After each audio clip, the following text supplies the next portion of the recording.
Donc, alors, attendez, je vais essayer de me remettre. Excusez-moi, je retire Tu as les une fenêtres fenêtre pour avoir par mon écran en là. entier. Voilà, c'est bon. Hop, c'est Voilà. bon la fenêtre. Oui, Voilà. Donc là, voilà, je reprends, mon questionnement. Alors attendez, je mets mon chronomètre à moi aussi en parallèle pour pour me pondérer. Mon questionnement a été rapidement comment je passe de ce que j'ai dans le cadre de mes diverses missions depuis plusieurs années à la formation. Très rapidement, dans le début de ma formation de master, nous avons eu l'occasion de croiser un article de Maëla Paul qui, c'est vraiment une illustration, évoque cette notion de chemin, m'a beaucoup parlé chez Maëla Paul, et évoque dans l'accompagnement cette dimension de relation, d'être avec et de cheminement, d'aller vers. Ça a vraiment été quelque chose qui a été le début de ma réflexion et qui m'a nourri tout le reste de mon travail. Il s'agit de se joindre à quelqu'un. Donc là, il y a vraiment une relation dimensionnelle qui se crée pour aller où il va en même temps que lui, à son rythme, à sa mesure, à sa portée, avec cette dimension de chemin. Et c'est quelque chose qui a réellement fait écho dans mes valeurs que je pouvais avoir avant dans le travail en équipe, cette idée d'avancer et d'avancer avec. Donc voilà, il y avait aussi l'idée de la notion de relation qui était essentielle. C'est de la relation que naît la mise en chemin et que le changement va dépendre de la qualité de la relation. Ça, c'est quelque chose que je reviendrai surtout dans mon ouverture par rapport à des expériences de cette année.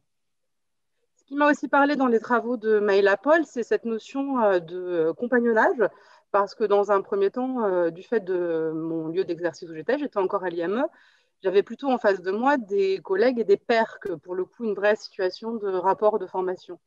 Et le compagnonnage avec les trois aspects qu'il regroupe, le fait d'apprendre, de pratiquer et de transmettre. Donc, donc voilà, c'est vraiment des éléments qui ont été la base de mon travail. Et à partir de là, je me suis appuyée sur le contexte de mon dispositif et j'ai regardé ce que j'avais autour de moi cette année-là, parce que de toute façon, c'était pour travailler, il fallait que je me serve de ce que j'avais. Et comme tous les ans, j'avais une collègue T1, en l'occurrence Clémentine, j'ai le droit de la citer, hein, c'est son autorisation, qui a été nommée à l'IME. Ça fait toujours sourire, mais il était 15h55 le vendredi de la pré-rentrée pour une rentrée le lundi. Donc voilà, toujours ces situations très confortables pour les jeunes collègues qui arrivent. Et surtout, j'avais en face de moi une collègue très motivée, qui était dans une demande de formation dès le début, hein, limite dès le vendredi après-midi. Le hasard des calendriers faisait que nous avions une séance de co-enseignement quotidienne ensemble. Donc c'est là, j'avais toujours en tête cette idée de compagnonnage quand même dans la tête. Et surtout, nous avions du temps. Un temps qui s'inscrivait sur l'année. En tout cas, on partait sur le concept d'année. Donc, riche de cela, j'ai commencé à réfléchir à un dispositif de formation avec quand même en tête l'idée que Clémentine, elle rentrait dans le métier de professeur des écoles. Donc, moi, ce que je cherchais à travailler avec elle, c'est la construction de gestes professionnels de professeurs des écoles. Et ce n'était pas du tout dans le cadre d'une formation d'enseignant spécialisé. En revanche, je n'allais pas pouvoir me soustraire au profil particulier des élèves que nous avions en face de nous. En l'occurrence, des élèves déficients cognitifs, âgés, vu que les groupes sur lesquels nous avons travaillé dans un premier temps, c'était des ados de 14 à 18 ans. Donc, j'avais aussi cette double professionnalité à travailler en parallèle, professeur des écoles, soit, mais il y avait quand même cette identité d'enseignant spécialisé en parallèle qui était là. Donc, j'ai construit mon dispositif de formation avec 3 idées en tête, hein, que c'était quelque chose qui allait être évolutif, cette idée d'adaptation et d'avancer sur un chemin. Je parle en même temps, je veux dire en même temps adapter à ses besoins, surtout aussi d'avancer avec elle et surtout réinterroger régulièrement. Et réinterroger régulièrement, la temporalité de l'année nous aidait et faisait qu'on avait le temps de se poser et d'interroger cela. Mon dispositif s'est construit en 2 parties, tout simplement parce qu'on s'est adapté au milieu, on a régulé. Une première partie qui s'est quand même appuyée sur le co-enseignement, sur ce temps que nous avions à la base dédié quotidiennement en l'occurrence. Et déjà à travers ça, nous avons exploré les différentes formes de co-enseignement que développe Philippe Tremblay dans ses articles. Effectivement, dans un premier temps, Clémentine était dans une phase d'observation. Puis très rapidement, on a été dans un modèle où l'une enseigne une autre aide, et à partir de quasiment un mois, on était en enseignement en tandem tout le temps. Donc, je vous explique ensuite pourquoi nous sommes rapidement arrivés à une deuxième partie, parce que le co-enseignement avait ses limites, que je vous explique juste après. Et c'est là que j'ai mis en place un dispositif d'autoconfrontation croisée. Et là, je me suis appuyée sur les travaux d'Yves Clos et de Faye Taviera sur l'usage de la vidéo. Donc, voilà. Donc, les limites du co-enseignement. Les premières limites que j'ai trouvées au co-enseignement, c'était comment évaluer l'évolution de Clémentine. Effectivement, Clémentine, je ne la voyais jamais seule. Quand on était en co-enseignement, nous étions ensemble. Et clairement, du fait de mon expérience sur l'IME, ma présence au sein de la pièce biaisait ce que je pouvais observer, même si je me mettais en tant qu'observateur, dans la mesure où moi, c'est des enfants que je connaissais depuis qu'ils étaient jeunes. Quelque part, ma présence changeait et avait un gros poids sur ce qu'elle pouvait mettre en place. Après, je ne me rendais pas compte non plus si ce qu'elle mettait en place avec moi, elle était capable de le transposer dans d'autres groupes, dans ces autres groupes, dans sa pratique réellement. Et le fait d'être dedans, je n'arrivais pas non plus à évacuer la place du profil cognitif de mes élèves dans l'évolution de Clémentine. Donc voilà. Après, il y avait aussi une grosse limite sur ma posture de formatrice à moi. C'est comment, de ma place de père, je passais à une place de formatrice. Je ne suis pas sûre que dans cette phase de co-enseignement, j'avais réellement cette place de formatrice. A posteriori, je ne pense pas.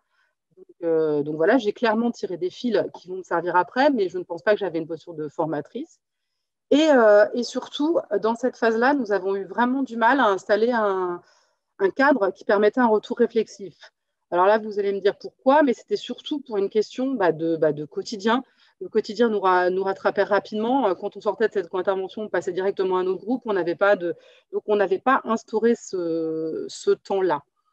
Et autre point que j'ai oublié de dire, c'est que par rapport à ma posture et celle de Clémentine, je me suis énormément posé la question à ce moment-là de la place du mimétisme. À quel point, finalement, elle ne refaisait pas ce que je faisais en miroir, et à quel point c'était des gestes à elle ou mes gestes à moi qu'elle reproduisait. Donc, sur le sens du geste qu'elle mettait, j'avais du mal, et pour moi, il fallait aller plus loin. Donc, le « et après », parce que, bon, clairement, Clémentine était toujours aussi partante, et vraiment, on demande d'aller plus loin, parce que se questionnant vraiment sur cette identité professionnelle qu'elle était obligée de construire, de toute façon, parce qu'elle n'avait pas le choix, il fallait faire l'année, et que le hasard institutionnel, encore une fois, je dédouane tout le monde, mais le hasard institutionnel faisait qu'elle n'avait pas de suivi officiel par la circonscription, à part 2 jours de formation faisant fonction au début de l'année. Elle n'a pas eu de visite de terrain avant le mois de mars cette année-là. Donc c'est vrai qu'elle était quand même très, très, très en demande. Était très en demande. Et surtout, moi, ce que je trouvais quand même intéressant, c'est que le cheminement était amorcé et la relation vraiment là. Et c'était quelque chose que je trouvais dommage d'abandonner à ce moment-là. C'est pour ça que j'ai vraiment réfléchi à construire une deuxième partie de dispositif qui arrive un peu en gros sur l'écran. Et c'était un dispositif qui se veut circulaire et qui commencerait par, j'ai envie de vous dire, par l'observation d'une séance qu'on analysait, qu'on co-construisait, qu'on menait de manière alternative. Une fois c'était moi, une fois c'était elle, et on réajustait pour refaire la boucle. Donc c'était vraiment quelque chose où on a travaillé ensemble. Là, donc au niveau de la préparation et de la place de chacune, c'était vraiment intéressant, mais où j'ai plus facilement réussi à prendre une place de formateur que je l'avais lors du co-enseignement. Par rapport à cette idée d'observation et de mener en alternance, les 2 premières séances du dispositif, nous avons observé avec une des 2 qui était assise dans la classe. Nous sommes rapidement passés à la vidéo parce que, comme je vous le disais au départ, la présence de l'une ou de l'autre biaisait les attitudes des élèves et interpellait toujours l'autre adulte, alors que c'était l'autre maîtresse qui menait la séance. Donc, l'usage de la vidéo a été rapidement privilégié. Ah, pardon. Voilà. Donc, ce que je vous disais, là, je répète, j'avais oublié cette diapo-là. Donc, mise en place de l'autoconfrontation croisée, les séances étaient co-construites, mais menées soit par l'une, soit par l'autre, et filmées. Et après chaque séance, on avait un entretien d'autoconfrontation. Là est arrivé, se sont posées d'autres questions sur le fait que dans les travaux d'Yves Clos sur l'autoconfrontation, il parle bien de la particularité de pouvoir observer le faire. Et là, le faire, on avait quand même des élèves et des humains en face de nous et des séances de travail. Donc, il a fallu qu'on réfléchisse à comment être sûr que l'objet d'étude soit le plus proche en fonction de ce qu'on allait mener au fur et à mesure et observer. Donc déjà, effectivement, on avait un même jour pour chaque séance, le même groupe d'élèves pour chaque séance. Et c'est là que j'ai eu besoin de revenir un petit peu à ma particularité d'enseignant spécialisé avec les travaux de Brunner sur le format de séance, où j'ai vraiment apporté ça à Clémentine et construit les séances sur un format de séance type pour qu'on soit au plus près de choses, on va dire, je ne vais pas dire identiques, mais plus le plus près qui se ressemble le plus et qui est moins de choses biaisées dans l'observation. Après, forcément, comme toujours, il y a eu des aléas dans ce qu'on a filmé, ce qu'on n'a pas filmé. Il y a eu des choses plus courtes et des séances moins construites, mais en attendant, on a pu créer un corpus assez important quand même pour l'observation. Donc justement, mon corpus, je vais ma page, j'ai pu avoir 7 séances, 4 menées par Clémentine et 3 par moi-même, et ensuite 7 entretiens. Ce que j'essaie de faire ressortir à chaque fois dans mon corpus, ça a été les gestes professionnels évoqués et ou pratiqués par Clémentine et par moi-même, mais surtout par Clémentine. Pardon. Par rapport à l'observation et à l'analyse des gestes professionnels, j'ai rien réinventé. Hein. Je me suis appuyée sur l'agenda le multi-agenda des gestes professionnels enchâssés de Bucheton. Et par rapport à ça, j'ai eu ma démarche d'analyse a été, dans un premier temps, d'analyser de mon côté avec ça, avec le cadre de Bucheton, donc l'atmosphère, le pilotage de la tâche, que je détaille un peu l'étayage et le tissage. Je fais le choix d'éluder l'objet de savoir. Je reviendrai dessus après, mais dans un premier temps, c'est quelque chose à tort ou à raison que j'ai retiré par rapport à la spécificité du public avec lequel je travaillais. Après, à chaque fois, je m'étais fixé des objectifs avant l'entretien. La phase 1 et la phase 2 étaient des éléments que Clémentine n'avait pas, que j'avais travaillé moi-même en amont. Et après, pour l'analyse de l'entretien, je me notais ça, ce qui s'est passé durant l'entretien, la répartition du temps de parole, qui était pour moi très importante parce que j'ai tendance à être un peu bavarde et vraiment avoir ce focus-là, mes reformulations et mes relances pour voir comment j'arrivais à les faire évoluer du temps et les apports théoriques. Et voilà. Et après, la partie, ce qui m'a surprise et questionnée parce qu'il y a beaucoup de choses qui m'ont étonnée. Je trouvais ça important de les faire ressortir à ce moment-là. Et en dernière partie, je faisais ressortir à chaque fois de mon analyse les préoccupations de Clémentine en termes de gestes professionnels.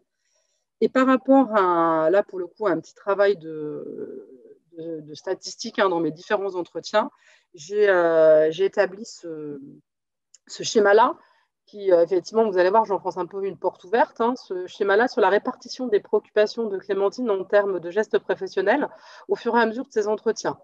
Donc, où je dis que j'enfonce une porte ouverte, c'est qu'on voit bien que dans le premier entretien, et ce qui prime, bon, bah oui, c'est le pilotage de la séance et l'atmosphère de la classe. Cette importance, ça ressort tout le temps.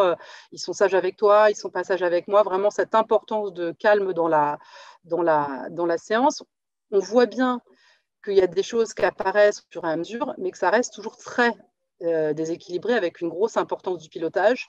Avec la particularité de la séance 4, qui est un peu biaisée parce que l'entretien était court, pas l'entretien, la vidéo était courte quand je parlais du direct, et avec un objectif précis. On travaillait sur le tissage. Donc, ça va de soi que la notion de tissage est vraiment ressortie dans cet entretien. Et on voit bien une apparition de l'objet de savoir à l'entretien numéro 7. Ce qui va me questionner dans la suite, c'est que clairement, il aurait dû apparaître avant et que s'il n'apparaît pas, c'est qu'il est éludé de ma part. Ça, c'est une certitude. Après, donc j'avais pris un temps en cours de dispositif, mais aussi à la fin, ce que le dispositif avait apporté à Clémentine. Déjà, la vidéo lui avait permis, pour elle, elle a vu l'usage de la vidéo comme un parcours réflexif et que c'est vraiment ça que, alors que certains débutants sont gênés par la vidéo, Clémentine, ça ne lui a pas du tout posé problème, qu'elle avait aussi pris plaisir à me regarder, mais voilà, ça ne l'avait pas gênée de se regarder elle. Après, dans les gestes professionnels qu'elle avait élaborés et observés cette année, c'est là qu'est arrivée ma principale surprise à moi, c'est que bah, vous allez voir que c'est pas du tout ce que moi je pensais qu'elle avait fait ressortir en premier, quoi. Pour elle, ce qui était très important, c'était cet aspect de posture physique. Elle n'imaginait même pas qu'on pouvait être pas forcément debout devant les élèves pour faire classe. Et cette idée, c'est qu'on pouvait aussi vous avoir sollicitation de tous les élèves. Pour moi, c'est quelque chose qui allait de soi, mais elle, c'était vraiment quelque chose qui était pour elle prégnant et qu'elle avait appris cette année.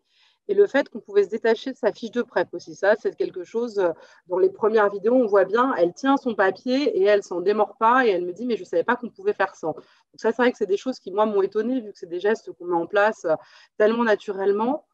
Et la gestion des imprévus aussi, parce que bon, un établissement spécialisé encore plus qu'ailleurs, hein, on a le téléphone qui sonne, la séance de thérapie, la séance de machin, de choses. Et elle me dit, mais en fait, on ne voit même plus que tu s'en occupes, quoi. Et c'est vrai, ça rentre, ça sort, c'est vraiment inhérent à la pratique après. Et après, ma dernière question était ce qu'elle elle pensait transposer dans sa classe l'année d'après. L'année d'après, Clémentine retournait dans l'ordinaire, entre guillemets. Et là, bah, encore une fois, j'avais été un petit peu étonnée. C'était effectivement des postures physiques qui revenaient à chaque fois. Mais bon, voilà, c'était intéressant et c'est quelque chose qui, pour elle, était prégnant, donc j'avais accueilli. Et vraiment, cette notion de l'espace pour elle. Donc, voilà. Désolée, je parle un peu vite toujours. Et par rapport à tout mon dispositif, bien sûr, des questionnements sont ressortis de tout ça. Un truc qui tourne, j'avais oublié. Ma place dans les entretiens, bah, ça a commencé dans l'analyse que j'ai pu en faire par quelque chose de positif. Parce que finalement, j'ai trouvé que je ne parlais pas trop. Parce que j'ai tendance quand même à beaucoup parler. Et c'est vrai que pour le coup, ça avait été quelque chose, le fait de. Parce qu'on est d'accord que j'enregistrais aussi les entretiens. Et je m'étais dit, en fait, ou je suis tombée sur quelqu'un de très, très bavard, encore plus que moi, ou alors j'arrive à me pondérer. Bon, l'histoire fait que j'arrive à me pondérer quand même, parce que j'ai pu le vérifier cette année dans une autre pratique. Donc voilà. Et par contre, moi, ma place, l'aspect négatif que j'avais vu dans les entretiens, c'était toujours la question de se dire, est-ce que je vais assez loin? Est-ce que je tire pas assez sur les fils qui se présentent à moi? Et ça, je pense que quand je reprends, et même quand je l'ai repris après un an où le dispositif a reposé, oui, j'aurais pu aller beaucoup plus loin sur certains aspects et tirer plus et peut-être encore plus m'asseoir dans une fonction de formatrice où j'avais encore vraiment cette fonction de père qui était très prégnante et y compris dans l'autoconfrontation croisée, ça a été une de mes limites. C'était, des fois, j'analysais mon faire à moi plutôt que d'accompagner Clémentine à analyser le faire, quoi. Donc voilà, je pense que j'aurais pu aller plus loin. Après, l'autre question sur laquelle j'ai déjà évoqué rapidement, ça a été la place de l'objet de savoir et que j'avais volontairement éludé au départ. Hein, c'est ce que je vous disais par rapport au choix. Voilà, je ne voulais pas me lancer dedans. C'était déjà tellement compliqué pour elle de construire à la fois une posture d'enseignant spé et à la fois de repartir sur une didactique qui est quand même aussi particulière en enseignement spécialisé. Je l'avais éludé au départ. A posteriori, je pense que j'aurais pu l'introduire, j'aurais peut-être dû. Donc voilà, je pense que je me suis vraiment bridée sur cette histoire dans la mise en place de ce dispositif. Mais voilà, juste, je me dis, ce n'était pas mon objectif à ce moment-là. Et voilà, j'ai avancé autrement. Et ma vraie question qui reste pour moi, c'est quand même quelle installation dans le temps de ça, qu'est-ce que j'ai réellement apporté à Clémentine, de comment elle va pouvoir, elle, transposer ce qu'elle a vu croiser dans le cadre de ma petite classe, quoi, là, qui était là, que vous voyez en photo, à une classe ordinaire où on est 30, pardon, 20, 25. Donc voilà, comment elle allait pouvoir transposer ça. Et ça, à l'heure où moi, j'avais présenté mon dispositif à l'époque, je ne pouvais pas avoir de regard là-dessus. Mais en tout cas, elle était vraiment dans cette idée-là, elle, de retourner dans l'ordinaire, quoi. Et avant de conclure, j'ai laissé cette diapo où je disais merci à Clémentine qui quand même elle était dans une optique de formation mais avait mis beaucoup de temps et d'énergie dans ce travail. Et j'avais terminé avec deux photos, pareil avec son autorisation, hein, sur cette histoire de posture physique où vraiment on voit bien cette évolution qui peut paraître bête, mais qui pour elle était vraiment quelque chose d'ancré dans la pratique de maîtresse. Quand on parlait de gestes de métier tout à l'heure, le fait d'être debout au tableau, c'était très ancré. Et au final, pour elle, ça a été une révélation de se dire que bon, bah, on a le droit d'être assis et on pouvait être aussi à la maîtresse en étant assise, quoi. Ça peut paraître très simpliste comme remarque, mais c'était vraiment très important pour elle. Par rapport au moment où j'ai présenté mon mémoire en 2019, bah, Clémentine, elle a grandi. Hein. Elle a grandi, c'est passé 2 ans depuis et j'ai gardé un contact avec elle et quelque part, c'est assez intéressant d'avoir son point de vue à elle et son point de vue avec de la distance aussi parce que l'année d'après l'IME, donc elle a fait le choix de retourner dans l'ordinaire, mais bon, n'ayant toujours pas beaucoup de points, elle a été sur 2 postes en parallèle et en parallèle avec 2 PES. Et ce qui a été assez. Donc là, pour le coup, elle s'est retrouvée dans une pratique, celle que j'évoquais au début, de je suis T2, mais en même temps, j'accompagne, je suis sur la classe avec 2 personnes complètement débutantes, voire stagiaires. Et les échanges qu'on a pu avoir étaient assez intéressants parce qu'elle me disait oh, je me rappelle de ce que tu me racontais, je me sens vieille alors que j'ai 2 ans d'expérience. Et donc, c'est vrai qu'elle s'est retrouvée dans cette posture-là tout de suite et c'était assez intéressant et de se dire qu'elle avait elle l'a pas transposé au PES bien sûr, mais elle a bien vu que tout ce qu'on avait fait avant l'avait aidé elle à avancer sur sa pratique. Et après cette année, elle est en grande section en co-enseignement, donc elle a un poste à titre définitif. Et là, vraiment, toute la première partie de mon travail sur tout ce qu'on avait mené en co-enseignement, là, l'a vraiment enrichi et lui a permis de partir rapidement et de s'investir à la rentrée très rapidement dans sa nouvelle classe. Donc voilà, moi j'ai envie de dire que c'est quand même quelque chose d'assez positif sur cette petite histoire quand même. Moi, ça me fait plaisir de garder ces contacts-là. Et après, moi, donc à titre personnel, là, je vais finir, Marie-France, ça fera pile 25 minutes. je vais finir sur mon expérience à moi, là, un peu plus rapidement, parce qu'on ne va pas tergiverser. Ah, et pardon, je sais qu'elle se projette dans la formation KPI quand même, hein, parce qu'il ne faut pas tout de suite, mais d'ici 1 ou 2 ans, c'est quelque chose qu'elle garde en tête. Et là, après, moi, maintenant, avec un peu plus de recul là-dessus, on va dire 2 ans de recul sur cette aventure, moi, qu'est-ce que ça donne en tant que formatrice? Donc maintenant, à l'époque de ce dispositif, je n'avais pas de statut institutionnel, mais c'est vraiment cette expérience qui m'a permis de me dire, bon, bah, ça y est, je suis formatrice et peut-être de sortir un peu de ce corps de l'imposteur. Non, je ne suis pas à la place où je dois être. Après, j'en ai rompu avec le statut de l'imposteur vu que l'institution m'a donné le CAFIFEM. Donc là, maintenant, c'était officiel. J'étais formatrice de l'éducation nationale. Donc j'ai eu cette année des suivis de PES. J'ai 5 suites PES, je vais revenir rapidement après dessus. Et toujours, hein, chez nous, une nouvelle année en IME, riche en T1, comme j'aime dire, 3 collègues débutants cette année sur notre équipe. Et le suivi des PES. Je fais un retour rapide, j'essaie de ne pas accélérer trop, mais je vois le temps qu'avance. J'ai fait exprès, encore une fois, de mettre un chemin, parce que le chemin, j'y crois vraiment, et c'est vraiment quelque chose qui me construit. Et figurez-vous que moi, le chemin de suivi des PES, je le trouve beaucoup plus sinueux.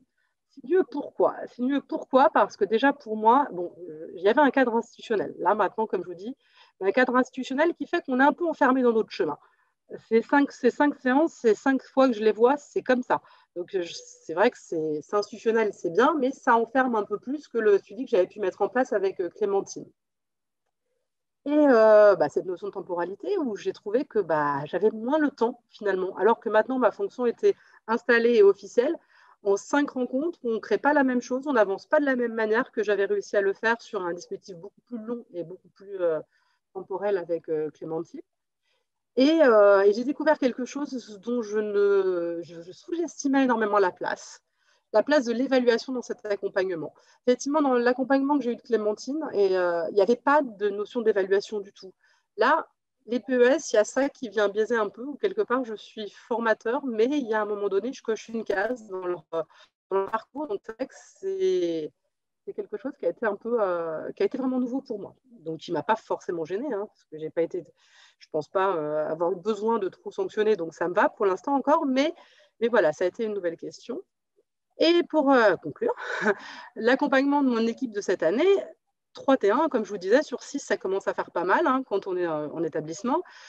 J'ai pu mettre en place avec l'accord de l'IEN des temps d'apport, on va dire, plus didactiques et plus collectifs sur mon équipe. Donc ça, c'était aussi nouveau pour moi parce que j'avais pas Comme vous avez pu le voir avant, j'avais un peu éludé les questions didactiques par moment, plutôt par peut-être sécurité, peut-être peur, voilà.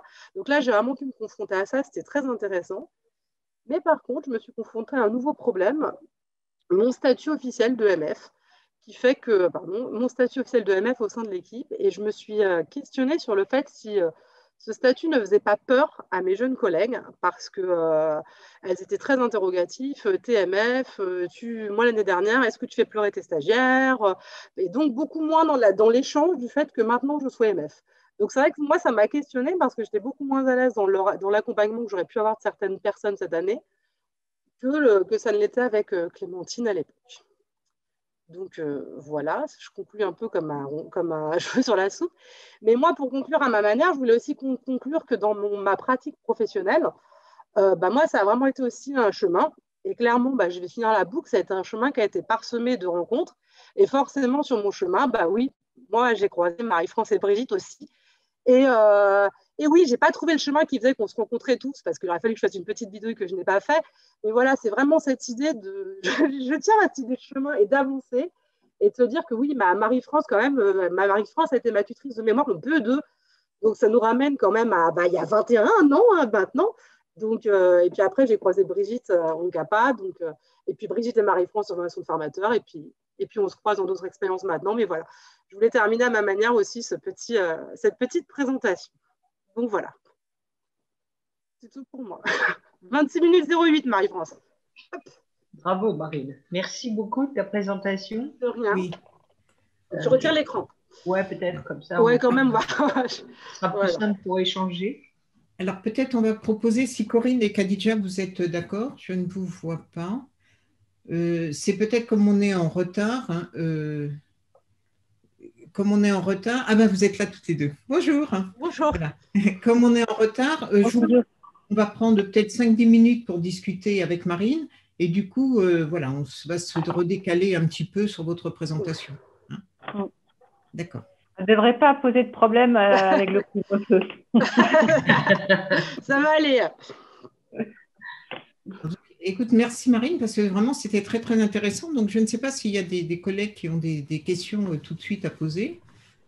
Sinon, voilà, nous on démarre le questionnement, hein, sans problème. Mais... Si j'arrive à répondre. Hein. Moi, je vais démarrer par une petite question, puis ça va laisser le temps aux autres de préparer de l'heure.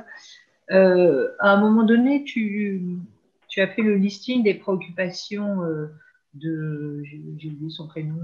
Clémentine. Clémentine, voilà. Ça ne s'invente pas, ça.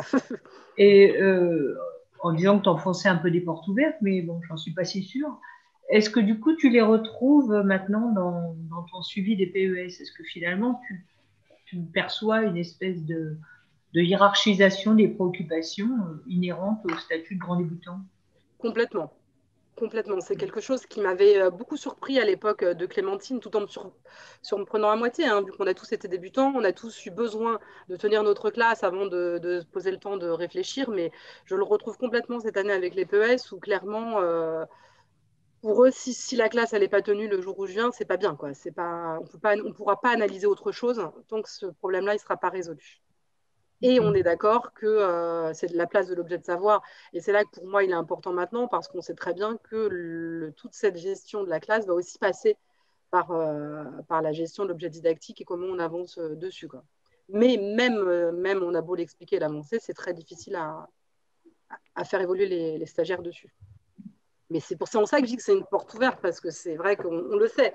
Mais c'est juste important toujours de le repointer, de le repréciser, quoi.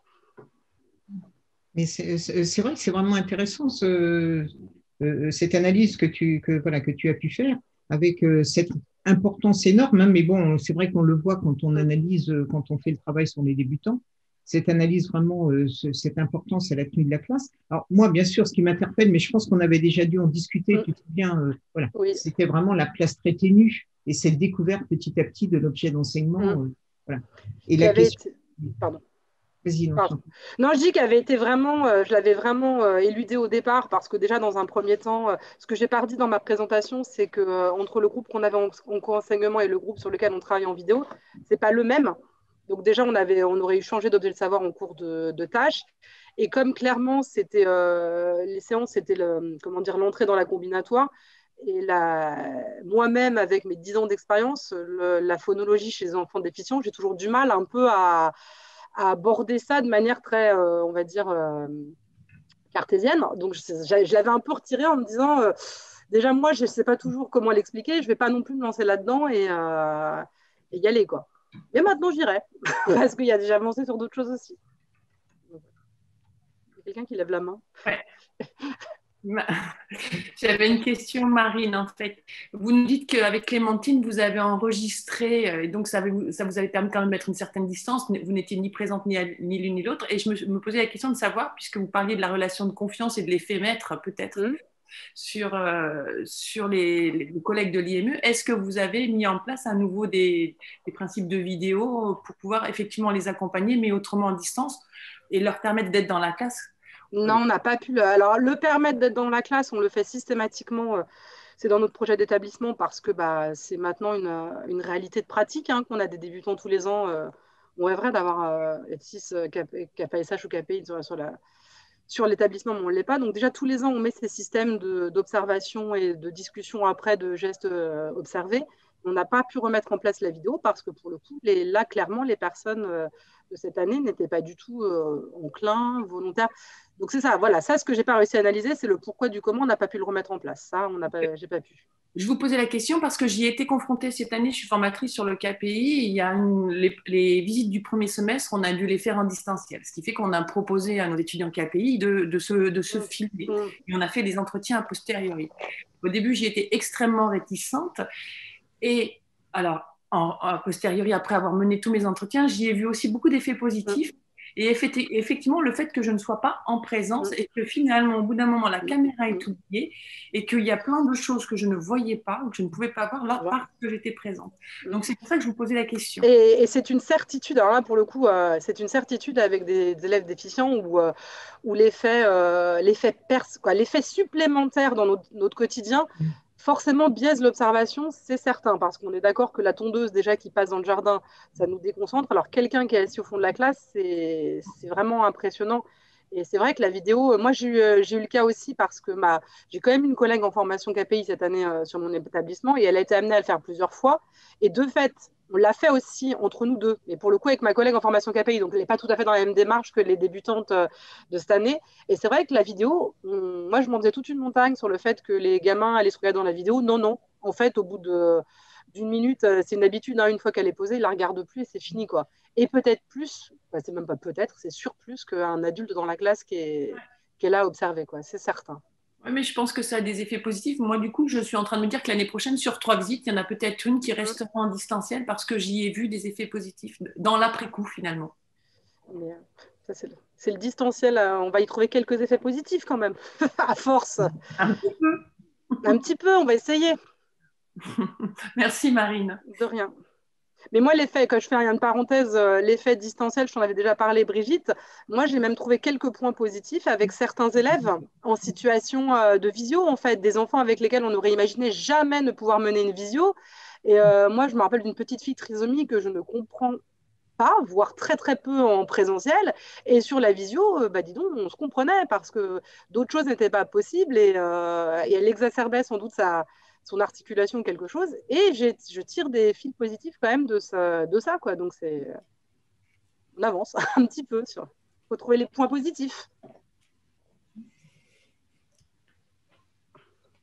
Moi, j'aurais une dernière question si on n'a pas... puisque tu es parti quand même au départ sur une idée de compagnonnage et que maintenant tu dis que tu te confrontes au réel du métier de formateur institutionnel avec voilà, quand même l'embarras de l'évaluation. Du coup, voilà, comment tu te situes finalement dans ce continuum-là? Est-ce que c'est un continuum? Est-ce que c'est une rupture? C'est une vraie question. C'est une vraie question parce que, en plus, comme je ne sais pas si beaucoup l'aspect institutionnel ferait que l'année prochaine, je n'aurai pas de poste de MF vu qu'il faut être sur une classe à plein temps et ordinaire.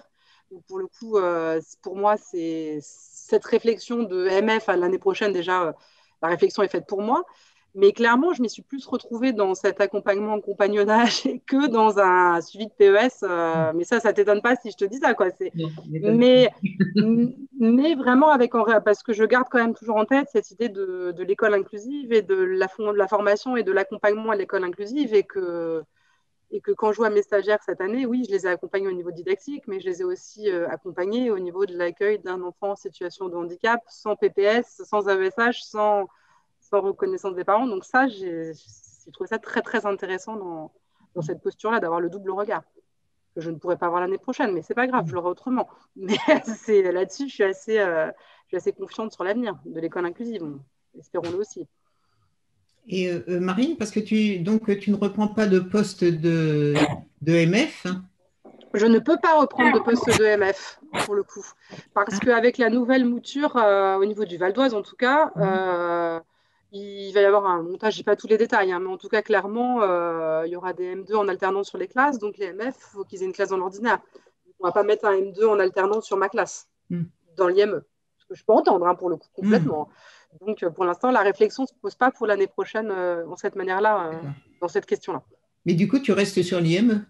Pour l'instant, oui. Oui, à l'heure d'aujourd'hui, le 7 avril, je reste. Mais on ne sait pas de quoi l'avenir est fait. D'accord. Et juste il y a Hélène qui pose une question, oui. Non, mais Marie-France, j'ai déjà beaucoup parlé. Vas-y pour les questions. Non, vas-y. J'ai déjà envahi votre temps. Oui, moi j'étais vraiment très intéressée et je trouve que le travail que vous avez conduit dans cet accompagnement est remarquable pour justement l'école inclusive. Qu'est-ce que vous disiez, Clémentine, lors des entretiens d'autoconfrontation, enfin croisés, dans la possibilité, les perspectives qu'elle projetait d'usage des gestes professionnels qu'elle mobilisait dans le contexte d'IME pour l'après. Ce qu'on a vu dans votre présentation, comme quoi après coup, une fois après sa première année, puis sa deuxième année, en plus on voit qu'elle s'est incorporée des gestes de formation. Hein. Donc là, mais voilà, qu'est-ce qu'elle disait des projections d'usage des gestes qu'elle avait développés en IME dans des contextes plus ordinaires? Est-ce qu'elle avait des elle était vraiment sur ce que je disais, sur cette idée de posture physique, de positionnement elle-même dans la classe, vu qu'elle se voyait vraiment forcément droite au tableau comme un piquet, quoi. Je mets des guillemets, hein, par rapport aux images que vous montriez tout à l'heure du maître sur la vidéo des années début du siècle. Et cette autorisation de se dire, mais ah oui, ça, tu le fais quand ils sont 7, mais oui, pourquoi je ne pourrais pas le faire quand ils sont 20? Et c'est vrai qu'elle me disait que tout bêtement, hein, le tabouret à roulettes, elle en avait un dans sa classe de CM1 l'année d'après, de se dire qu'elle pouvait se déplacer, tout ce travail autour de la posture physique aussi, le fait de se mettre à hauteur par rapport à moi, j'avais travaillé en l'occurrence avec des enfants tout petits, déficients, mais tout petits physiquement. Donc aussi le fait de s'abaisser, de parler à la hauteur, c'est des gestes, tout ça qu'elle a pointé et que là, elle pouvait transposer à ses élèves, y compris de CM1 l'année d'après. Elle me disait que dans la manière, le fait de ne pas être toujours debout, debout, c'est pas vous voyez ce que je veux dire, quoi, d'être toujours au tableau en posture. En posture vraiment frontale, mais il y a des organisations pédagogiques. Exactement, c'est ça qu'elle a. Et c'est vraiment ça qu'elle a transposé. Après, est-ce que c'est que le dispositif d'accompagnement ou est-ce qu'elle était déjà entre guillemets apte à ingérer ce genre de choses et qu'elle avait déjà avancé, on ne sait pas. Mais en tout cas, clairement, elle n'était pas résistante. Ça, j'ai bien compris que c'était pas quelqu'un qui était résistant et qui était prête à évoluer depuis le début, vu que dès le 15 heures, elle était là. Moi, je suis prête à être aidée, je veux être aidée. Donc voilà. Et par contre, elle aurait presque été résistante institutionnellement parlant parce que l'institution, dire la maltraiter, oui et non, mais elle n'a pas été, le fait d'être jetée là dans le bain, dans la cage au lion à 15h un vendredi après-midi, il a fallu qu'elle le digère quand même. Et que l'histoire a fait que ça a été quand même une rencontre, mais une rencontre pour les deux, quoi. Ça a été important pour elle, elle le dit souvent, ça aussi, que heureusement que. Donc voilà. Et c'est ça, elle a vraiment transposé ce côté-là. Et si aussi s'autoriser à se dire, comme moi, ce qui m'avait frappé, c'était la fiche de prep.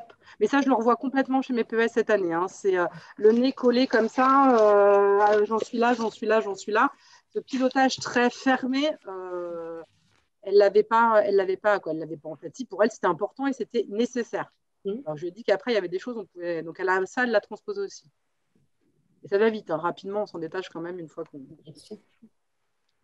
Marine, merci Philippe beaucoup. a une question, Marie-France.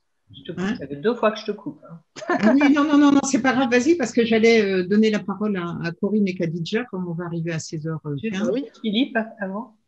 À Philippe, que je n'avais pas vu lever la main.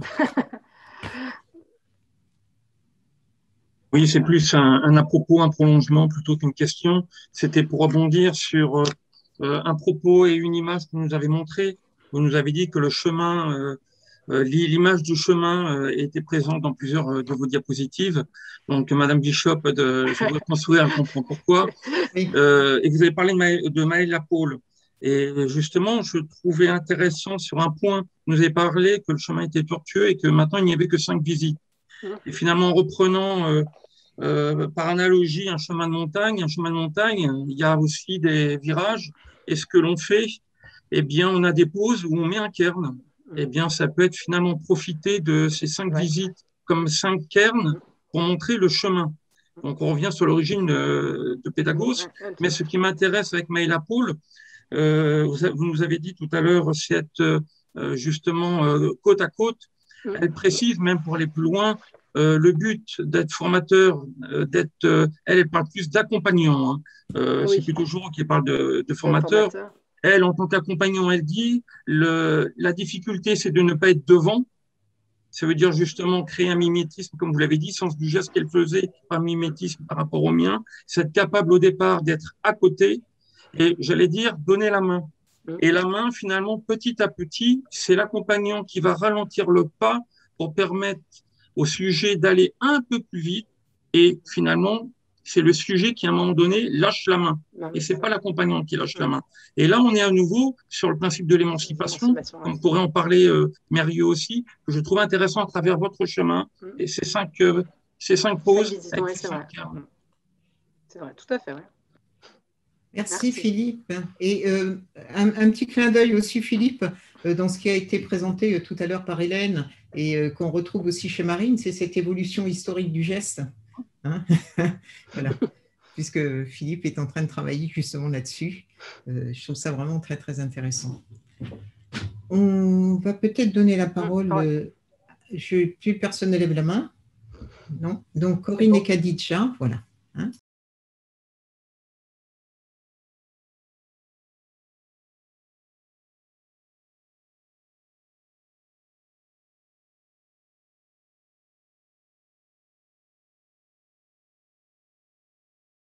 On vous donne la parole. Et merci. Merci beaucoup, Marine. Merci encore, Marine. De rien. Bonne journée, au revoir. Au revoir. J'ai juste à désactiver le son. Donc, bonjour à tous. Je m'appelle Khadija Tehoun. On va mettre le diaporama. Oui, mais attends. Comment tu peux me présenter, Corinne? Oui, mais c'est parce que je ne voulais pas que tu commences sans que je partage le…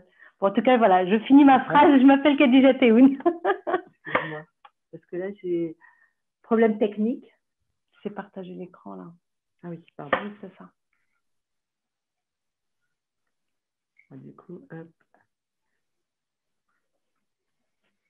Hop.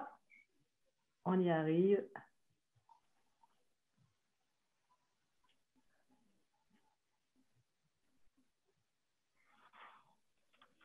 Voilà. Excusez-nous pour cette petite manipulation. Moi, je suis Corinne Lego, conseillère pédagogique du pôle inclusif ASH sur le 78. Voilà. Donc, alors, nous, on va présenter notre travail de recherche. Donc, le titre, il est très… on adore ce titre-là parce qu'il est vraiment significatif par rapport à ce qu'on a vécu. Donc, c'était vraiment un travail éclairant. Et donc, nous avons visé par ce travail la réflexivité, oui, de l'enseignant, mais également celle du formateur. Donc, notre présentation sera en 2 temps. La première partie, donc, je vais vous présenter notre recherche, donc la problématique, les hypothèses, le dispositif. Et ensuite, Corinne présentera les différents points que nous avons choisis, qui nous semblent très importants à la suite de notre travail de recherche. Et avant de conclure, nous verrons les perspectives de notre travail. Alors, notre problématique. Comment former et accompagner un groupe hétérogène d'enseignants du cycle 3, voire du cycle 4, dans un enseignement de la compréhension de textes littéraires. Alors, en fait, c'est un travail qui fait suite à notre sujet de travail aussi de S3. Donc, c'est une continuité de recherche auquel nous avons pu identifier les enseignants observés. Donc, en fait, les enseignants observés et interrogés ne savaient pas que la compréhension devait faire l'objet d'un enseignement avec des gestes spécifiques. Donc, c'est le choix donc, de cette problématique, donc c'est de proposer un parcours de formation pour apprendre à enseigner la compréhension.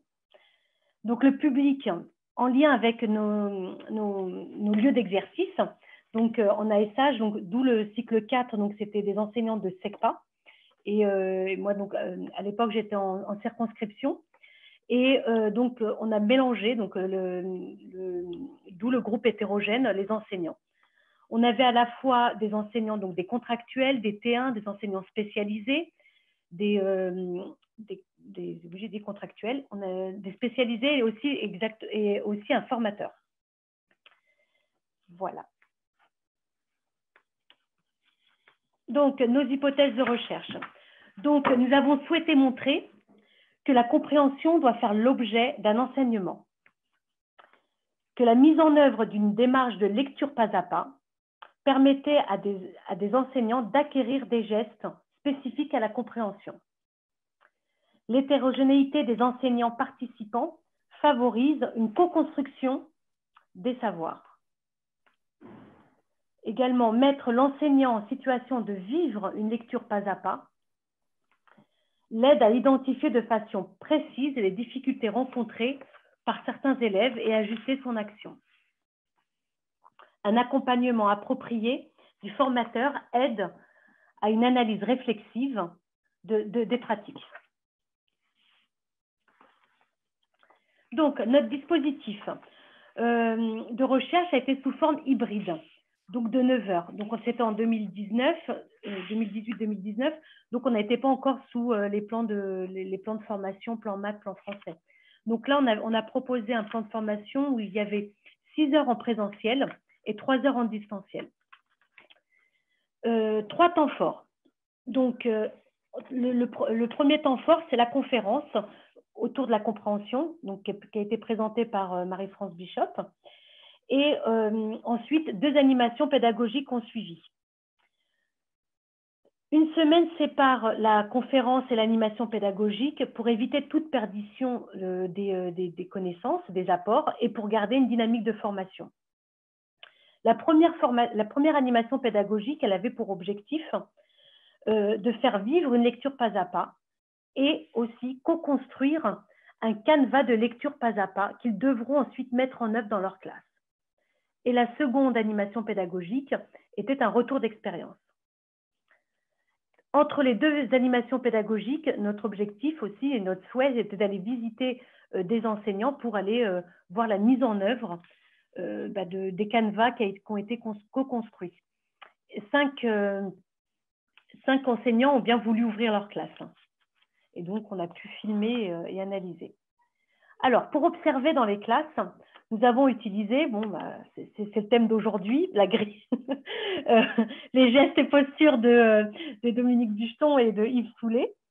Alors, cet outil, on l'a utilisé donc lors de notre S4, mais également, on l'avait déjà mis en œuvre dans notre S3. Donc, on a trouvé que c'est un outil vraiment révélateur des gestes. Et donc, on a pu continuer.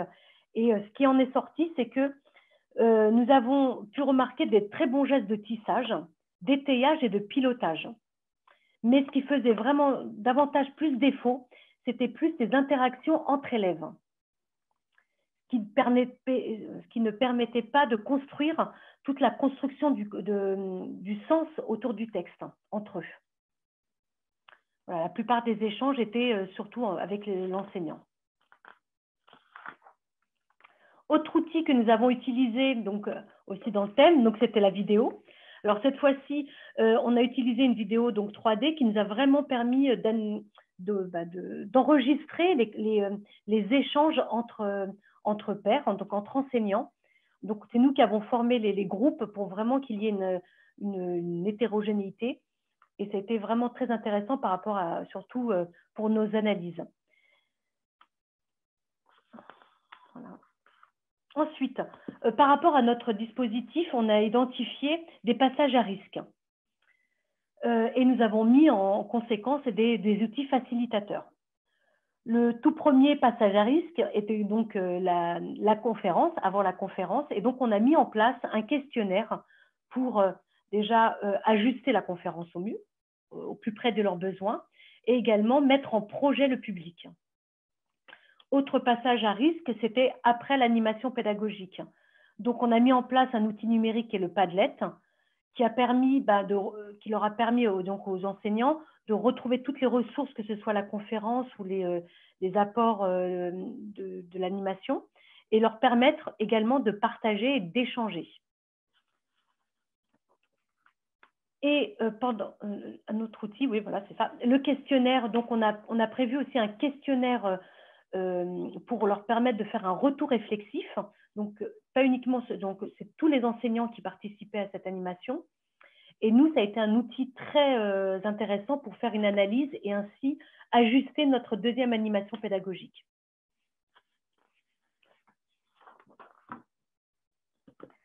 Alors, une de nos hypothèses était que l'hétérogénéité des enseignants qui participaient à la formation allait favoriser finalement une co-construction des savoirs.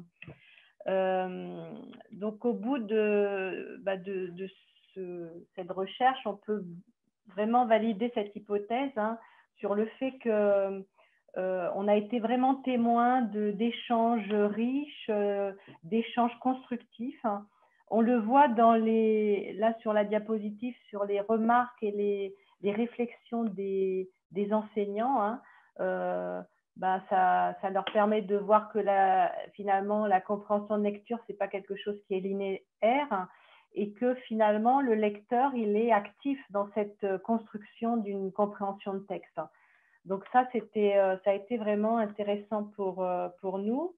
Et on a vraiment pu constater que les enseignants développaient finalement des compétences, non seulement dans la compréhension de ce que c'était que comprendre un texte littéraire, mais aussi ont développé des répertoires de stratégies d'enseignement et d'apprentissage, et quelle que soit en fait la place qu'il occupait, puisqu'on vous rappelle qu'on avait aussi bien des contractuels que des enseignants spécialisés qui étaient formateurs. Et ça a été vraiment très, très riche parce que ça a permis à tout le monde de se réinterroger, mais à la place où il était. Et puis, ça a eu aussi un impact sur l'organisation scolaire, dans le sens que c'est ce travail qui a été amorcé, en fait, on avait préconisé aussi des inscriptions d'équipes. Et de ce fait, quand les enseignants sont retournés dans leurs équipes, il y a des choses qui se sont engagées de l'ordre d'un climat de plus de recherche, d'innovation, d'essayer de bouger des pratiques qui étaient peut-être un peu anciennes. Donc, voilà. Donc ça, on a trouvé que finalement, le collectif, ce n'était pas l'enjeu premier de notre travail, mais on a pu constater que c'était quelque chose qui avait vraiment fait bouger les lignes. D'ailleurs, Guillaume, cet impact du collectif, il montre aussi qu'il y a eu l'émergence de cette compréhension de ce processus de compréhension qui émerge. Guillaume, je trouve, on a retenu ses paroles parce que il dit le fait de coopérer, ça nous a permis de faire justement ce contrôle des informations et de se construire une image mentale et d'être flexible. C'est-à-dire de pouvoir revenir sur ce qu'on pensait et se construire une nouvelle image mentale. Mais moi, j'ai eu l'impression de le faire constamment. Chaque fois que quelqu'un prend la parole, je me décale et je me refais le pulse. Et en fait, voilà, ces réflexions qui sont apparues dans les échanges, voilà, ont été très riches, très réflexives et ont montré comment les enseignants ont évolué sur leur processus aussi de compréhension. Et puis, il y a Cathy, elle, qui transpose ça du côté de ses élèves, c'est-à-dire qu'elle dit, ben voilà, c'est ça que l'on doit faire, on doit enseigner aux élèves, à nos élèves, comment construire de l'explicite à partir de l'implicite du texte. Et que la problématique, alors Cathy, c'est une enseignante qui est en charge des élèves en SECPA, et donc elle voit bien que la problématique, elle est là. Et comment ce processus, il faut le rendre visible aux élèves. Alors, une autre hypothèse sur laquelle voilà, on avait vraiment, ça a été un thème très éclairant pour nous, ce sont les dilemmes. Dès la deuxième animation pédagogique, les enseignants ont évoqué leurs gestes professionnels et se sont interrogés, est-ce qu'il faut guider davantage les élèves ou est-ce qu'il faut les laisser aller? Et du coup, Khadija et moi, qui étions là en tant que mettant en place un dispositif de formation, donc on était voilà, à la place de formateurs, et bien on avait les mêmes dilemmes. Est-ce qu'il faut laisser les enseignants, est-ce qu'il faut les guider ou est-ce qu'il faut les laisser tâtonner et les laisser aller là où les échanges les mènent finalement? Et voilà, on a des échanges là. J'ai pas réussi à orienter à ce moment-là où je voulais les emmener. Donc, c'est une enseignante qui parle des élèves. Et puis, il y en a Fabien qui lui répond, mais en même temps, c'est pas forcément d'orienter, si j'ai bien compris. C'est de laisser le groupe aller là où il veut, en fait. C'est le groupe qui se régule. Et tout ce questionnement, nous, on l'avait en tant que formateur également. Donc, ça a été vraiment quelque chose d'intéressant. Et ce travail nous a permis de réfléchir au fait que c'est toujours un équilibre qu'il y a à trouver entre les deux. Et on s'est dit que nous, si on avait été plus présente peut-être dans les groupes pour aider au questionnement, ça aurait été peut-être mieux. Mais à d'autres moments, peut-être que notre pilotage était trop étroit et que ça empêchait une réflexivité des échanges. Voilà, on pense quand même qu'on a créé des conditions pour que toutes ces réflexions émergent. Donc, voilà, du point de vue de l'enseignement de la compréhension de textes littéraires, je pense qu'on a fait émerger beaucoup de choses. Mais n'empêche qu'on est toujours dans ces dilemmes. Et on rapprochait ça de ce que peut dire Sébastien Chaliès en 2016, qui évoque, il parle de transmettre le métier avec ce qu'il y a de prescription, de démonstration et de recettes, ou est-ce que c'est faire réfléchir sur le métier par l'analyse de pratique? Aider à enseigner, c'est-à-dire rendre efficace immédiatement, ou bien aider à apprendre à enseigner en se donnant les moyens de construire sa professionnalité.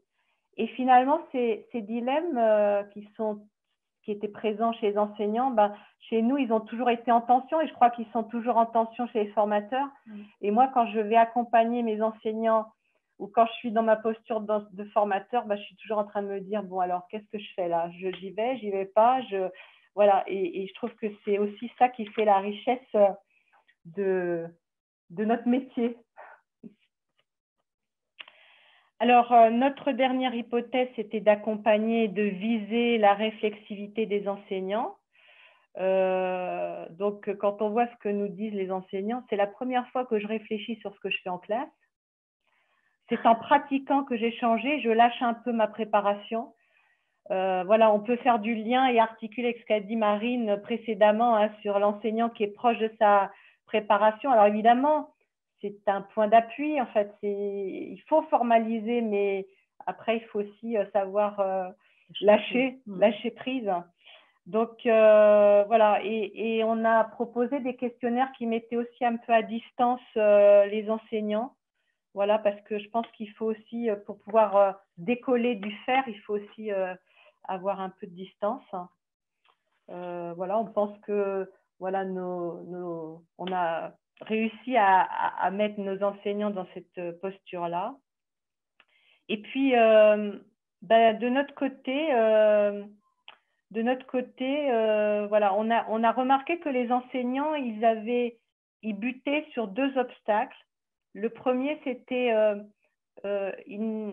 les objectifs d'apprentissage par rapport à la compréhension de texte n'étaient pas suffisamment explicites.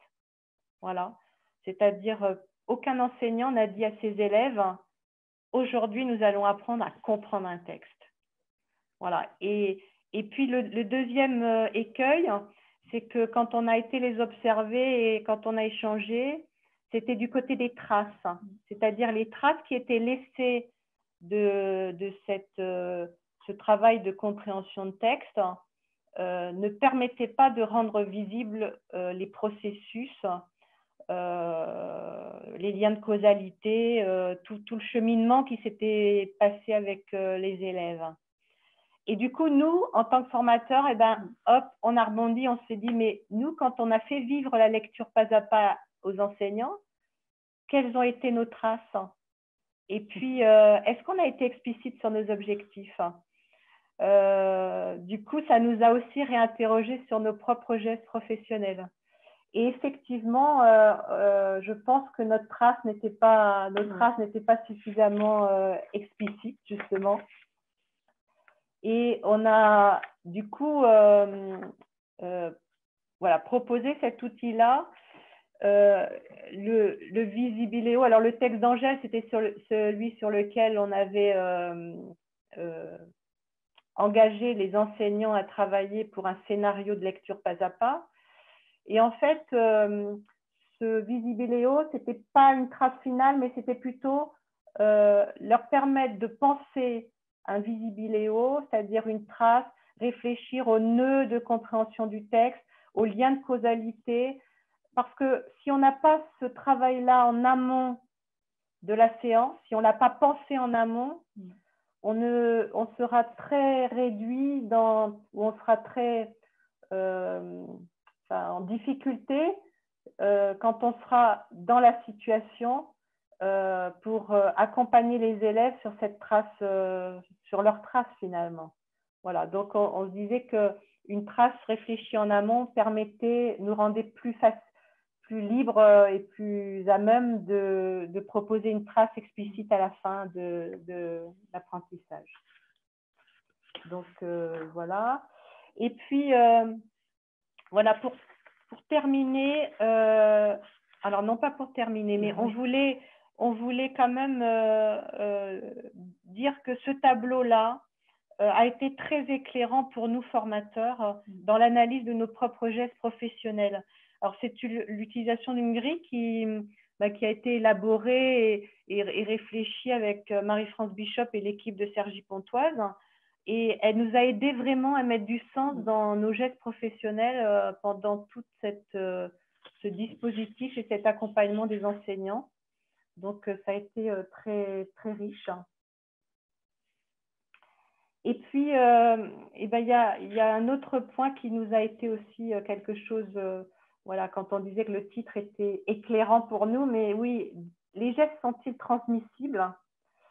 C'est parce que du coup, comme on faisait vivre, pardon, j'ai été trop vite, comme on faisait vivre une lecture pas à pas, la question des gestes transmissibles du formateur vers l'enseignant ou de l'enseignant vers les élèves se pose. Et en fait, on a observé que finalement nos gestes à nous avaient été incomplets, n'avaient pas été suffisamment développés. Du coup, ceux des enseignants, il y avait aussi des manques, c'était un peu les mêmes. Et on se questionnait sur cette transmission des gestes. Est-ce que c'était parce que nous, ils étaient incomplets, que pour les enseignants, c'était pareil? Et on est revenu à ce que disait Yves Clos, c'est que le geste réussi, efficace ou abouti et lisse est souvent machinal. Et c'est l'expérience de l'action avec ces tâtonnements qui est nécessaire pour qu'il y ait appropriation. Parce qu'il y aura appropriation du geste aussi en fonction du contexte et du coup, il prendra tout son sens. Et on se dit que finalement, que nos gestes aient été aboutis ou pas, peu importe. L'idée que les enseignants aient été en tâtonnement et qu'ils aient fait, voilà, et qu'on ait pu retourner et retravailler autour de ces gestes qui étaient à rendre un petit peu plus, à ajuster, voilà, c'est ça qui fait aussi la richesse et qui fera que les enseignants s'approprieront cette formation. Voilà, et puis pour terminer, voilà. Donc en conclusion, bon, c'était 2019-2020 et puis 2020-2021, hein, on continue à former les enseignants sur la compréhension de textes littéraires, mais on s'appuie davantage sur du travail d'équipe, c'est-à-dire qu'on va travailler et accompagner des équipes de manière à ce que ces équipes continuent à réfléchir autour de ces objets. Voilà. Voilà ce dispositif.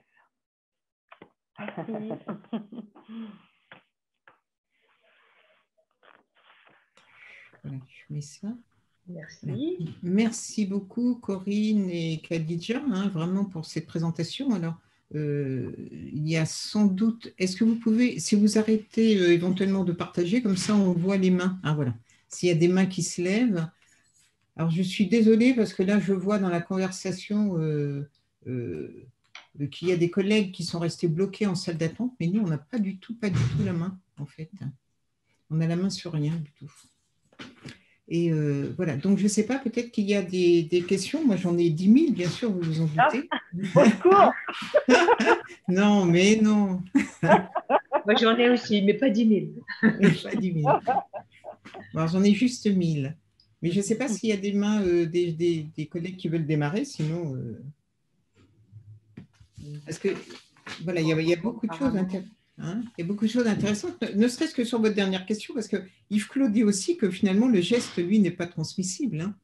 Hein. Oui.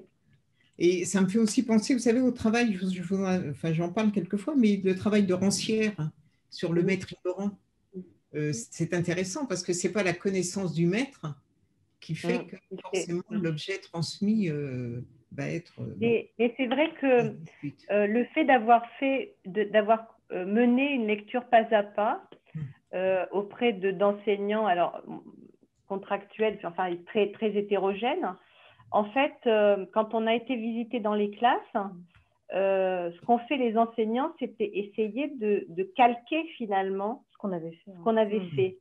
Mais finalement, c'était… Voilà. Et ils n'étaient pas dans le même contexte. Il n'y avait rien… c'était des adultes. Voilà. Donc du coup, ça interroge et sur ce dispositif, voilà, c'est des choses… et à la fois, ils ont quand même construit, ils se sont interrogés, ils ont été réflexifs donc sur ce que c'était que la compréhension, enseigner la compréhension de texte. Ouais. Je vous pose encore une question, puis après, je laisse Brigitte. Hein. Mais justement, donc là, qu'est-ce que vous avez changé maintenant, puisque vous dites que vous avez continué? Vous vous appuyez sur ce qui ne vous avait pas paru le point important maintenant, mais c'est sur le collectif. Hein, vous avez commencé en disant le collectif, c'est… Mais finalement, alors comment procédez-vous en vous fondant sur le collectif? Qu'est-ce que vous avez changé? Qu'est-ce que vous avez gardé? Alors, oui, alors ce que je fais toujours je fais toujours vivre des lectures pas à pas. Ce qu'il y a, c'est que maintenant, dans mes formations, plutôt que d'avoir des enseignants qui viennent de classes différentes et d'avoir une telle hétérogénéité, j'ai préféré inscrire des gens en équipe de manière à ce qu'ils puissent s'emparer vraiment de ces scénarios et construire, voilà, et continuer finalement sans moi. Voilà, c'est-à-dire continuer à réfléchir sur ce sujet-là par des choix de texte, par des visibiléos, échanger, voilà, je ne sais plus qui parlait de communauté de recherche en fait, qui continue à chercher sans, voilà. Donc ça, c'est quelque chose que j'ai changé parce que c'est vrai que l'écart, quand même si ça a été très profitable, l'écart entre des contractuels qui débutent et des enseignants spécialisés qui ont des gestes vraiment différents, voilà, la marche était haute. Voilà. Même si on voyait quand même qu'ils réfléchissaient ensemble, mais c'était quand même très, très difficile. Voilà. Moi, ce que j'ai vraiment modifié dans ma pratique de formatrice, c'est autour de la trace. C'est que je la fais en amont.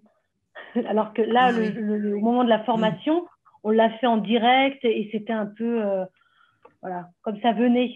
Et le fait vraiment d'avoir bien réfléchi en amont et de savoir exactement où se trouver, d'identifier les nœuds et les compréhensions et de réfléchir sur pour faire les liens pour que ce soit bien clair, explicite.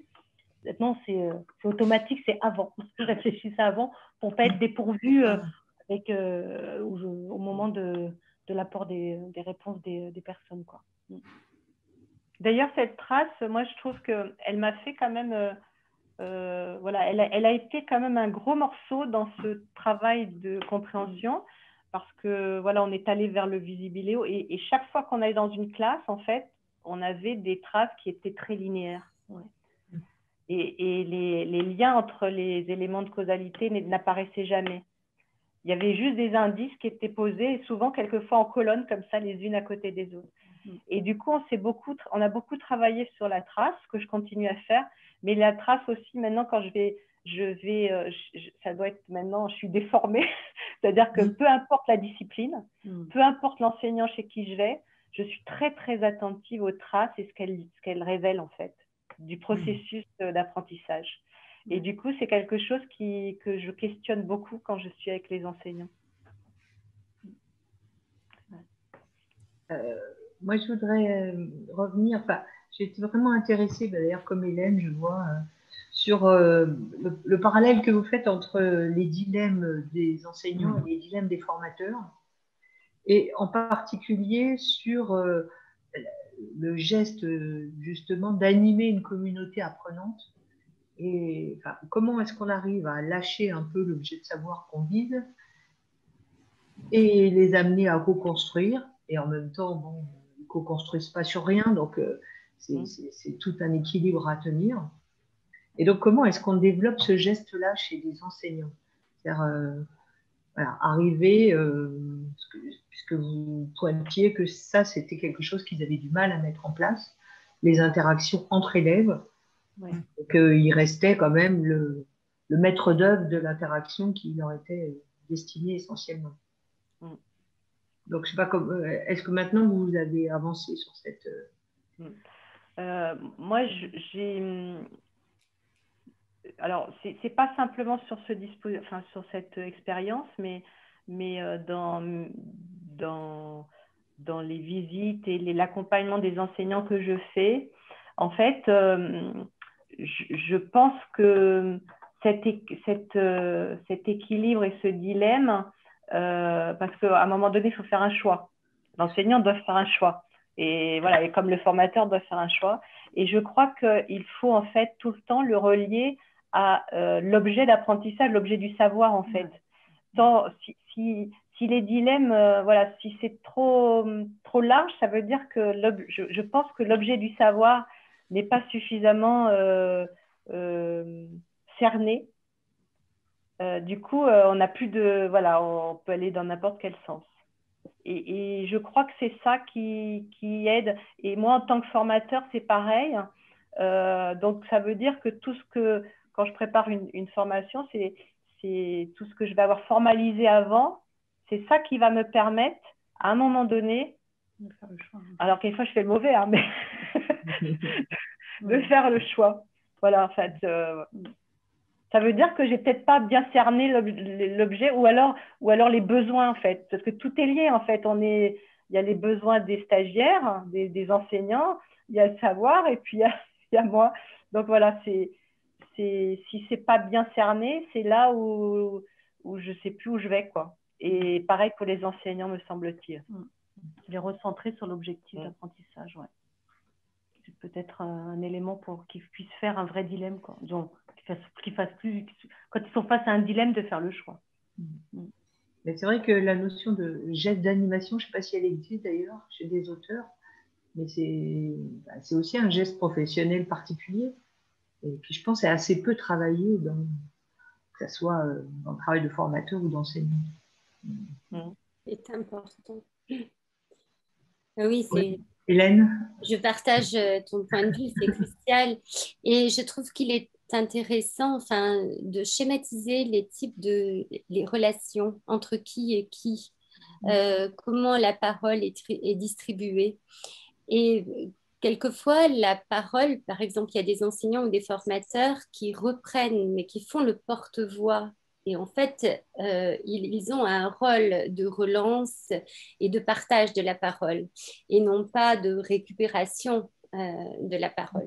Donc, c'est intéressant de regarder les schématisations de la circulation de la parole au sein des groupes et comment le formateur ou l'enseignant se positionne. Est-ce que c'est pour récupérer la parole pour dire autre chose ou pour en faire le porte-voix, pour problématiser, pour aller plus loin?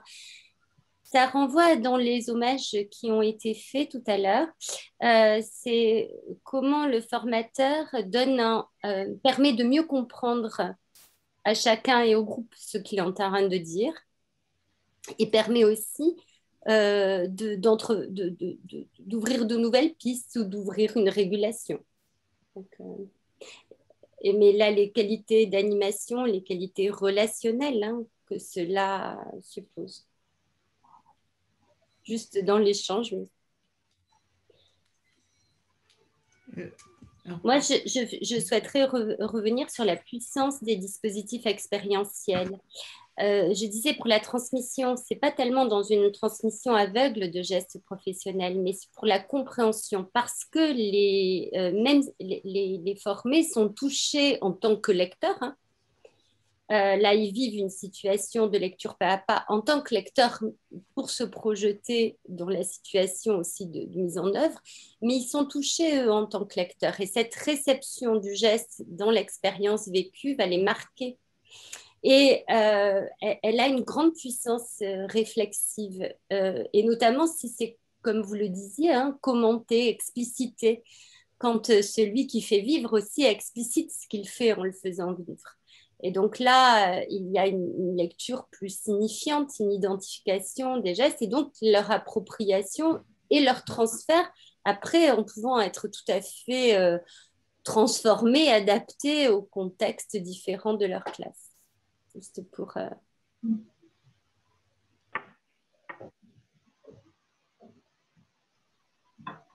Moi, j'ai été très sensible. Pardon, je continue. Excusez-moi, mais c'est tellement riche ce que vous proposez. Excusez-moi, vous avez compris que je parle trop. Marie-France, excuse-moi.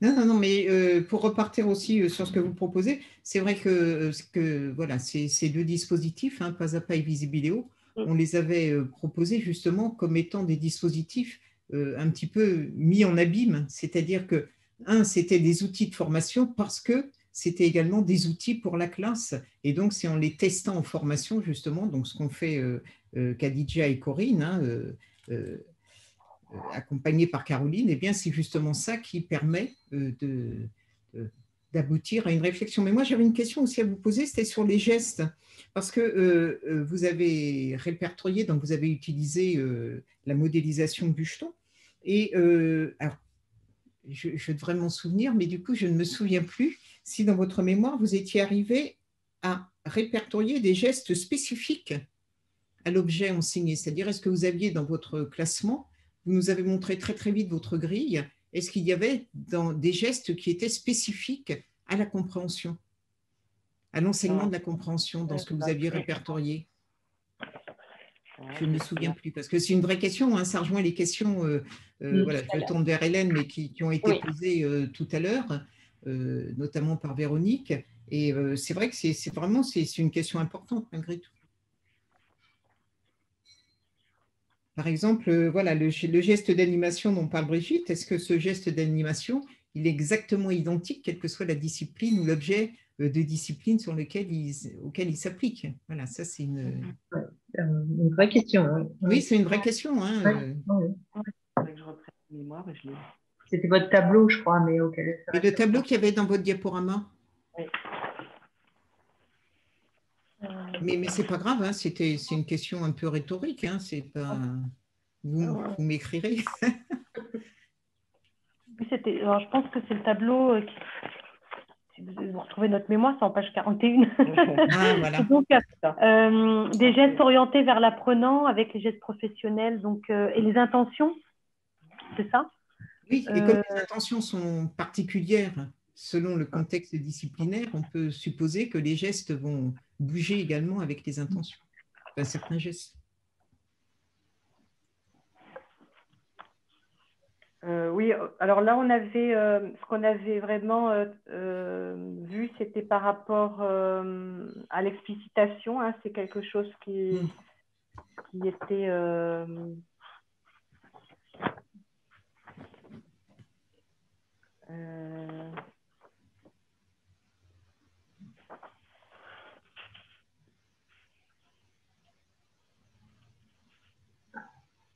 et puis il y avait tout l'aspect on avait parlé de la coopération, mais je ne sais pas si je suis sur le bon tableau. Non. Alors, comme geste professionnel, on avait fait investiguer l'expérience à partir de l'émotion. Et là, on développait la conscience des liens existants entre l'apprentissage, l'expérience et les émotions. Je ne sais pas si ça...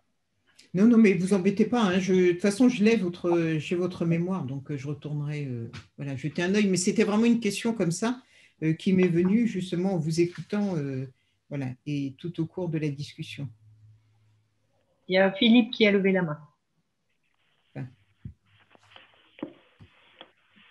Oui, c'était pour rebondir un peu sur différents propos que vous avez toutes tenus.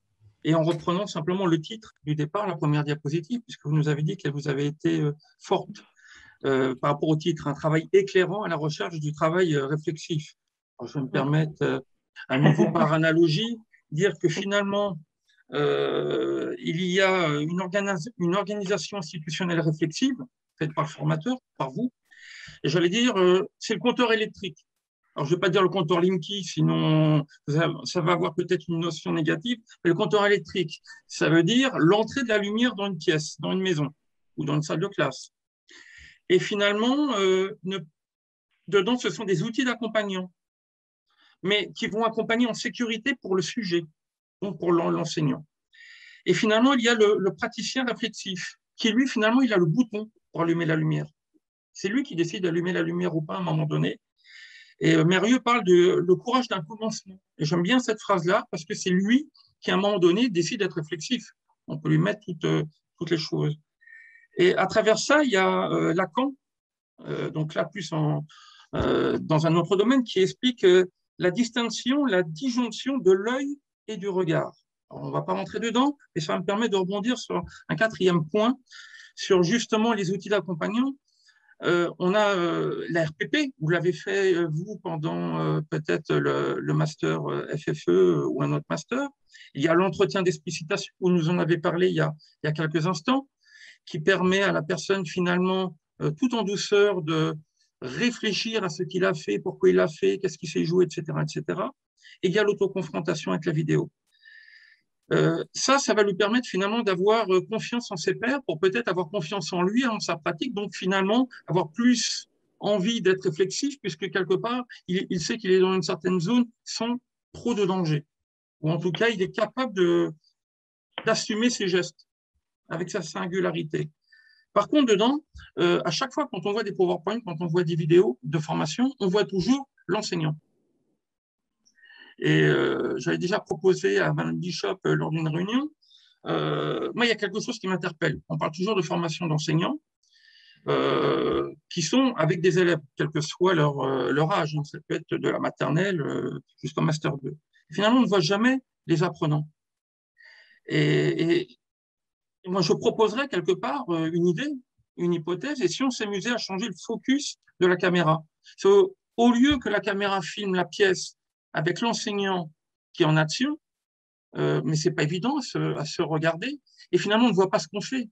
On est tellement pris par soi-même. Et là, on peut revenir sur Lacan ou d'autres, hein, ou sur Freud.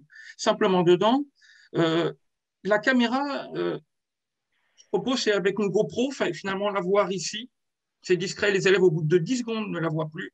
Ou ici, comme une lampe frontale. Et les élèves, au bout de 20 secondes, l'ont totalement oublié. Je peux vous le garantir. Et simplement là, finalement, la caméra devient les yeux de l'enseignant, les mains de l'enseignant. Et surtout, on voit les élèves. Ce qui veut dire qu'à ce moment-là, tout à l'heure, Marie nous expliquait que les jeunes enseignants, ils avaient toujours leur fiche pédagogique toujours dans la main. Et bien là, d'un coup, s'ils voient cette autoconfrontation où ils se voient tout le temps en train de regarder la feuille, on reste sur le sujet d'étude. C'est plus lui. On est sur une situation de geste d'enseignant. Il peut se dire, mais finalement, j'ai pas arrêté de regarder ma feuille. Et pendant que je regardais ma feuille, finalement, j'ai écouté tel élève et tel élève qui parlait et j'ai pas rebondi parce que je les ai pas entendus. Je regardais ma feuille. Mais il peut peut-être se déplacer plus facilement parce que finalement, on est sur une situation avec des gestes et plus simplement sur lui en tant que sujet. Voilà, c'était une idée. Intéressant.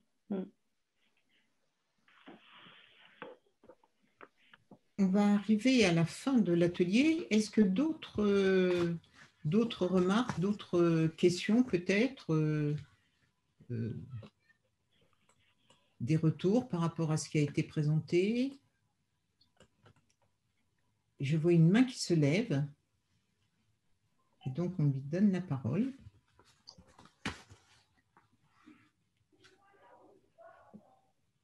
Mais par contre, il n'y a pas le micro. Oui, il faut mettre le micro.